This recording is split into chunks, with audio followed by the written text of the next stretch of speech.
Hey everybody, this week for our weekly content video, Daniel and I are standing here in Dallas, actually in our hotel room in Dallas, and we wanted to take a break from our weekly content and just unpack a couple of things that are stirring within us from Art of the Start training. It's been a powerful, absolutely packed training and encounter for both of us. But the way we wanted to start this is kind of summarizing it as if we were talking to our wives. Getting on the phone with our wives saying, hey, here's how today went, here's what stuck with me.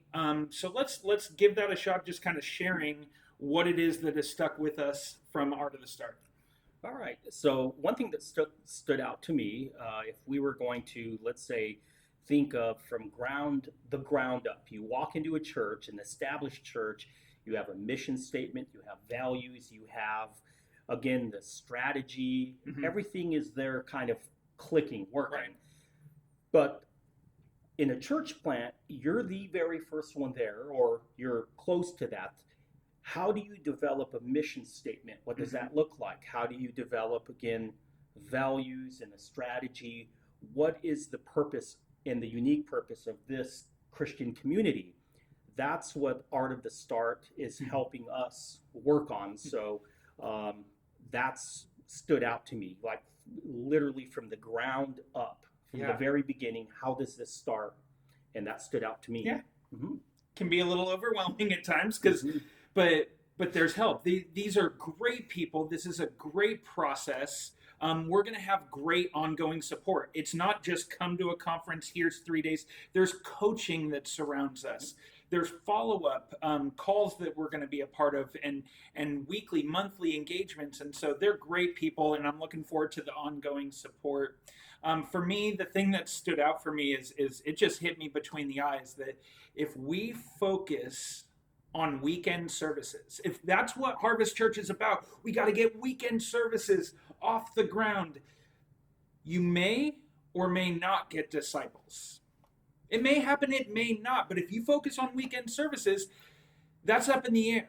And so how do we do the deep, inviting pastoral work to make sure whatever we're doing, Jesus gave us the Great Commission. He gave us our marching orders. Go and make disciples. So we can't really leave it up in the air. And that's the one thing that stood out to me is if all we do is focus on how do we pull off weekend services, we may or may not get disciples, but that's the one thing that Jesus called and commissioned us to do.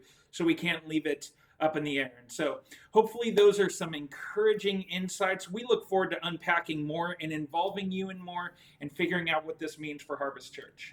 So if we focus or we're not focusing on services, because that doesn't guarantee, right, or initially guarantee disciples, then is the guarantee, do we work the other way, focus on what does it mean to be a disciple? Is that because that kind of stood out to me in the like conference. reverse engineer it. Make sure that you start with the end in mind, right? Like, what does it mean to be a disciple? Do we all agree on that definition? And how does someone become a disciple? Great insights. We're going to we're sharing this with you, not just merely as a report back, but also an invitation. This is what we got to figure out. This is what Harvest Church needs to figure out. And so hopefully this is good encouragement for you, good update here from Dallas. Love you guys. Love being a part of what God is doing in us and through us.